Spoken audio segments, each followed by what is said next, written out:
If you're setting up your Thrustmaster T300 racing wheel, here is the simple setup process for PS4 and PS5 users. Connect your pedals to the T300 base. The cable plugs into the port labeled pedals.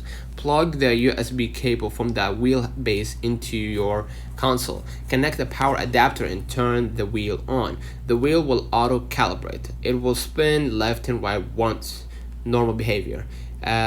Press the PS button on the wheel.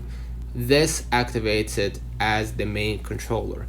On PS5, go to Settings, Accessories, Controllers, and select T300 as input.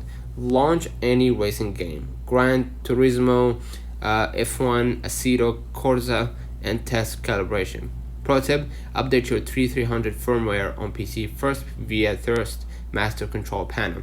It fixes most recognition issues on PS5. The T300 is fully supported for all major racing titles with force feedback and pedal sensitivity working perfectly. Don't forget to like and subscribe. See you in the next one.